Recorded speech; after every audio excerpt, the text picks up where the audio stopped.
सत्य है, तू उसे अपने अनुभव से प्रमाण कर ले। आत्म चेतन स्वरूप सत्य है, ध्रुव है, उसे क्या करना है? अनुभूति से प्रमाण करना है। और जो उसे ऐसी अनुभूति से प्रमाण कर लेता है उसका नाम है अविरत सम्यक दृष्टि। जिसकी दृष्टि सम्यक हो गई, जिसकी दृष्टि में सम्यक स्वरूप सत्स्वरूप आ गया, जिसकी दृष्टि में सत्स्वरूप दिखाई दे रहा, उसका नाम है सम्यक दृष्टि। ऐसा अविरत सम्यक दृष्टि कैसा होता है, उसकी चर्या क्या होती है, उसका स्वरूप यहाँ पर सद्गुरुदेव बताएंगे। मिलान करना है किसका? किसका? स्वयं का मिलान करना है कि जैसी सद्गुरुदेव अविरत सम्यक दृष्टि की चर्या बता रहे हैं, अविरत सम्यक दृष्टि का स्वरूप बता रहे हैं, क्या वैसा मेरे जीवन में देखा जा रहा है? क्या मेरा जीवन वैसा है? यदि है तो मैं कौन हूं? सम्यक दृष्टि हूं। समझना चेतन आत्मा। गुरुदेव ने 14 गाथाओं में श्रावकाचार्य जी की देव का निर्णय कराया। कौन से देव का? सच्चे देव का। गुरु का निर्णय कराया, सच्चे गुरु का, और सच्चे शास्त्र का निर्णय कराया। क्योंकि अविरत सम्यक दृष्टि को सच्चे देव गुरु शास्त्र का अटल अटल श्रद्धान होता है, और निश्चय में अपने निःशुद्धात्मा का श्रद्धान होता है, अर्थात वह श्रद्धावान होता है। जहां ऐसी इसकी दृष्टि में अपना शुद्धात्म स्वरूप आ गया, उसी क्षण वह कैसा होता है, उसकी संसार शरीर और भोगों के प्रति क्या मान्यता होती है? किसकी? अविरत सम्यक दृष्टि। उसको संसार शरीर भोग कैसे लगते हैं? आ रहा है चेतन आत्मा। वह संसार शरीर भोगों को के प्रति उसका क्या रुझान होता है, यहां सद्गुरुदेव बताएंगे। समझना चेतन आत्मा। डॉक्टर के पास जाते हैं, जाते कि नहीं जाते? बोलो, काहे के लिए जाते? इलाज करवाने के लिए जाते हैं। और वो क्या देता है? फिर दवाई देता है। और ये जीव क्या करता है? बड़ी श्रद्धा से दवाई का सेवन भी करता है, फिर भी ठीक नहीं हो रहा, फिर भी स्वस्थ नहीं हो रहा। क्या कारण? बोलो चेतन, क्या कारण है? क्यों स्वस्थ नहीं हो रहा? दवाई तो ले रहा है, पर दवाई के साथ परहेज करना भी जरूरी है। आ रहा है चेतन आत्मा। ऐसे ही हमारे परम डॉक्टर आ रहा है, परम वेद कौन? जिनेंद्र, परमात्मा सदगुरु तारण स्वामी, वे भी हमें क्या कर रहे हैं?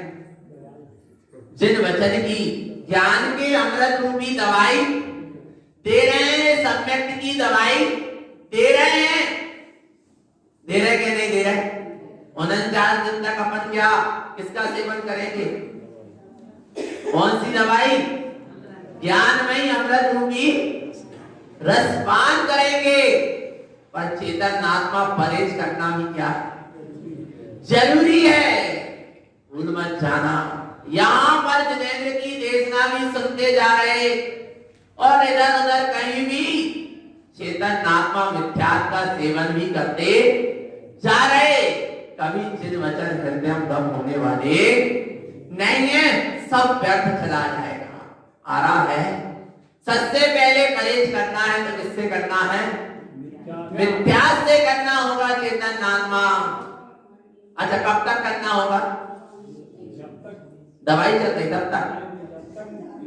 आ रहा है चेतन आत्मा, मिथ्या से ऐसा परहेज करना कि हमेशा हमेशा के लिए उसका क्या कर देना? त्याग कर देना। आ रहा है। और नहीं तो दवाई काम में आने वाली। यही तो हो रहा है नानादि काल से। हम कई बार भगवान के समव शरण में चले गए, कई बार साक्षात जिनेंद्र की देशना को भी सुन लिया, सच्चे भावलिंगी वीतरागी साधु के चरणों में बैठकर उनके साक्षात मुखार बिंद से वाणी को सुन लिया, पर आत्मसात क्यों नहीं? वो वाणी हृदयंगम क्यों नहीं हुई? क्योंकि कहीं ना कहीं अंतरंग में मिथ्या छुपा था। चेतन आत्मा कहीं ना कहीं मिथ्या मानता अंदर में बैठी थी, इसलिए चेतन आत्मा उपचार तो होता रहा पर वो उपचार काम नहीं किया। क्यों नहीं किया?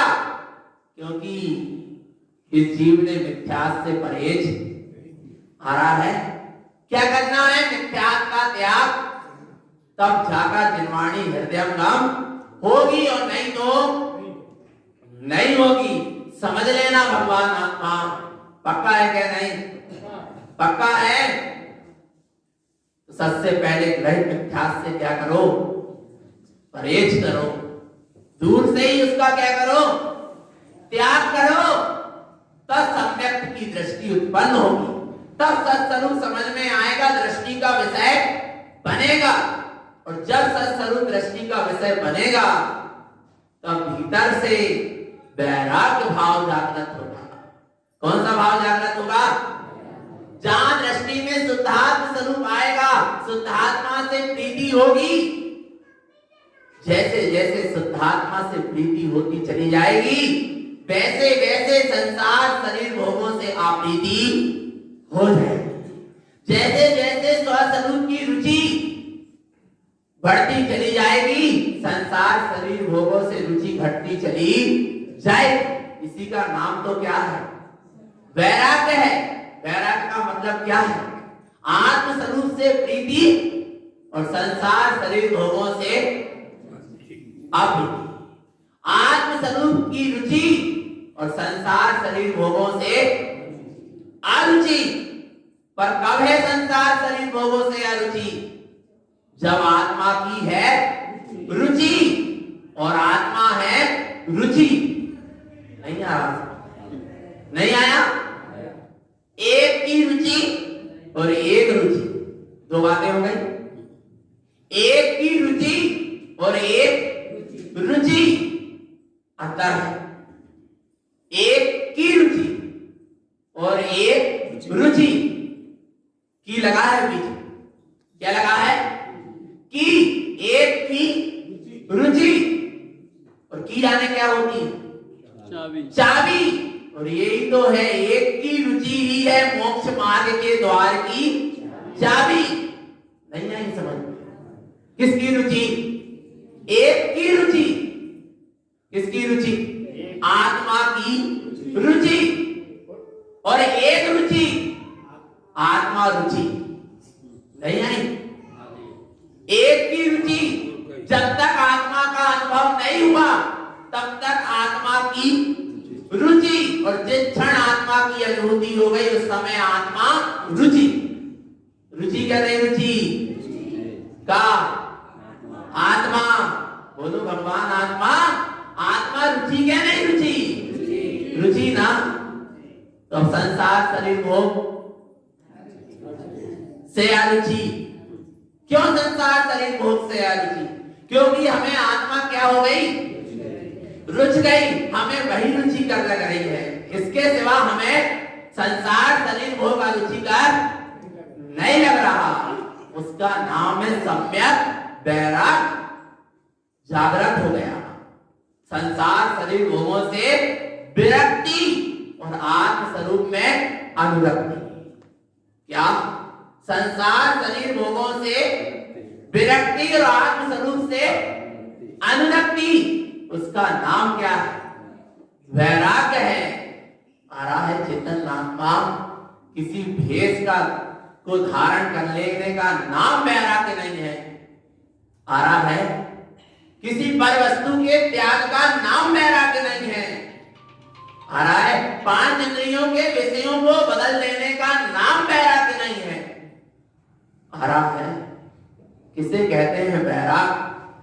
जहां स्वभाव के प्रति है अनुराग, वही है सच्चा वैराग आ रहा है।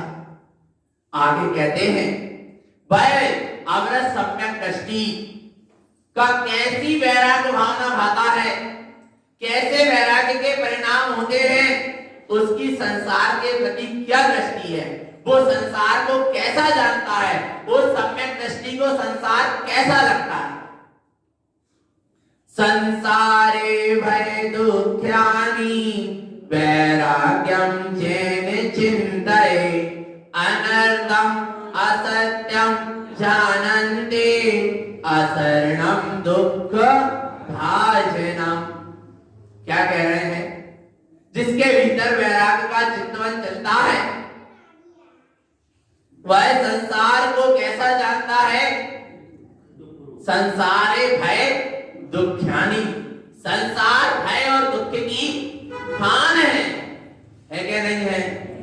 पर वही संसार हमें अच्छो लग रहा है? नहीं लग रहा, नहीं लग रहा जब तो यहां बैठे हो। बैठे क्या नहीं बैठे? पक्का है कि नहीं? और नहीं तो कितने हैं समाज में लोग पर बैठे नहीं बैठे। क्यों नहीं बैठे?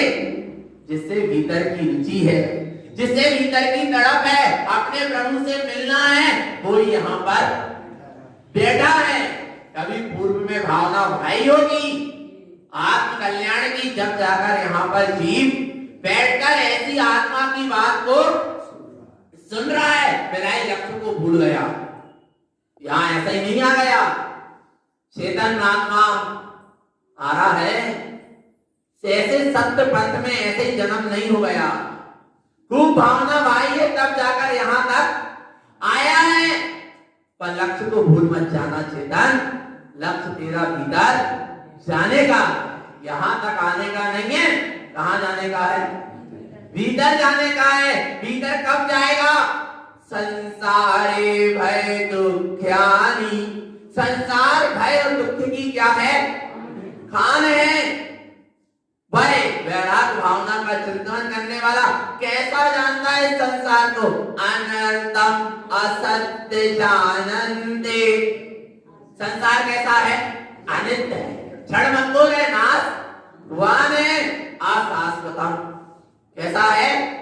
अशाश्वत है, शाश्वत पक्का है कि नहीं? पक्का है ना? पक्का है। जितना जो कुछ भी दिख रहा सब कैसा है? असत्य, क्षणभंगुर, नाशवान है क्या नहीं? लग रहा क्या नहीं? नहीं लग रहा? लग रहा क्या नहीं? है तो, पर लग रहा क्या नहीं लग रहा? लग रहा है ना चेतन। वास्तव में मेरे निज अस्तित्व के अलावा, मेरे अलावा मेरे लिए सब क्या है? अशाश्वत है, नाशवान है। संसार की यदि व्यवस्था देखे 3 लोग की तो वो शाश्वत है, पर यहां अशाश्वत क्यों कहा? क्यों कहा? क्योंकि मेरे लिए सब क्या है? अशाश्वत है। जहां श्वास से अस्थि वहां पर से नास्ति। नहीं है यहां समझ? श्वास से क्या? अस्थि, तो पर से नास्ति। पक्का है क्या नहीं? समझना चेतन आत्मा क्या कह रहे हैं यहाँ पर। सारा संसार झूठा है, क्षणभंगुर है, असत्य है, हरा है, अनर्थम असत्य जानते। सब झूठा है, असत्य है, पर लग रहा क्या नहीं असत्य? अच्छा क्यों असत्य है संसार? क्यों है असत्य? नाशवान है। क्यों है नाशवान? क्योंकि आत्मा सत्य है, इसलिए संसार असत्य है। सीधी सी बात। आत्मा जहां सत्य स्वरूप प्रतीत होने लगेगा वहां पर संसार कैसा प्रतीत होने लगेगा? असत्य। और जब तक आत्मा की सत्यता का बोध नहीं है तब तक ही जीव को संसार कैसा लगता है? सत्य रूप लगता है, पर है नहीं। सत्य तो कौन है? आत्मा सत्य है क्या नहीं? पर जीव को फिक्र किसकी? विचार करो चेतन आत्मा जो एक दिन छूट जाने वाला ही है, उसकी क्या है? फिक्र है। और जो सदा से तेरे साथ था है और रहेगा, उसकी फिक्र कर लेता तो सारी फिक्र क्या हो जाती, सारी चिंता दूर हो जाती, क्योंकि आत्मा अचिंत्य है।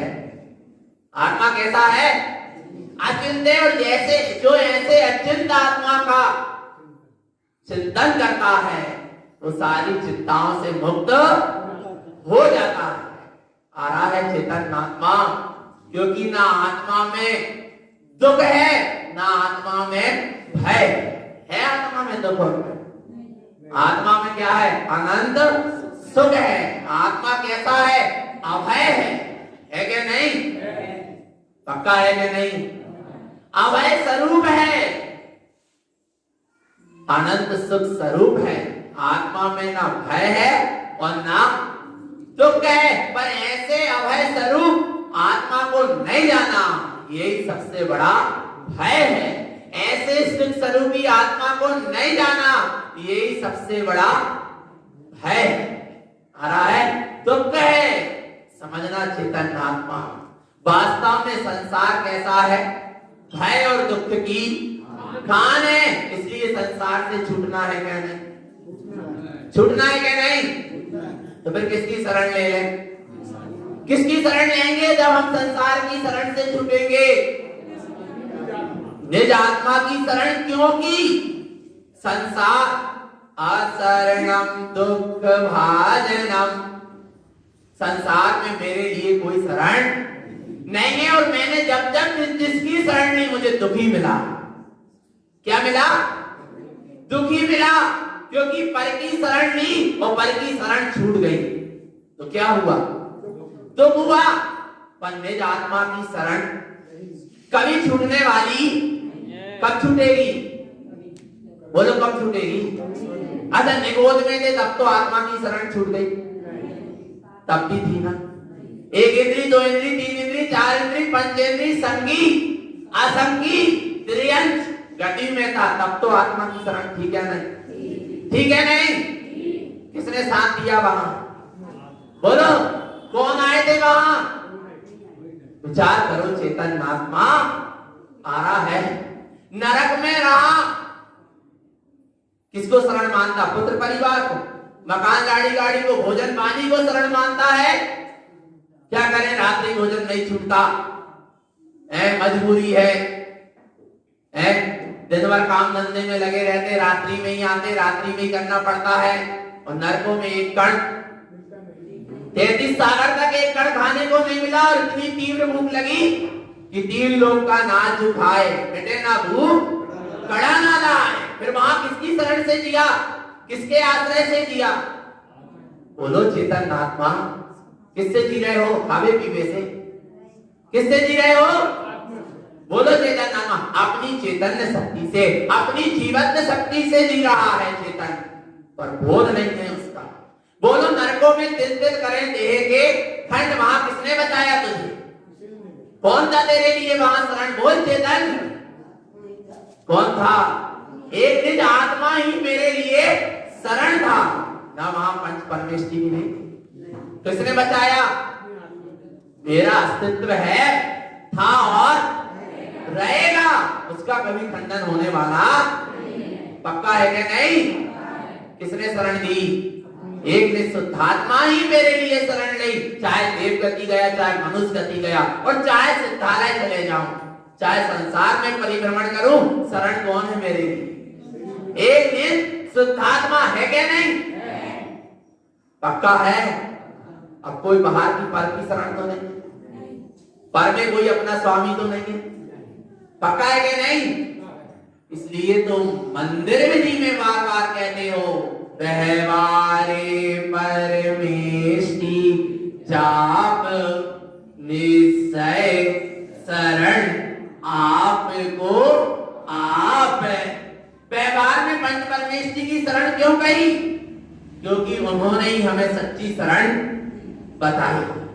आ रहा है, सच्ची शरण निज आत्मा ही शरण है, ऐसा पंच परमेष्टि ने हमें बताया।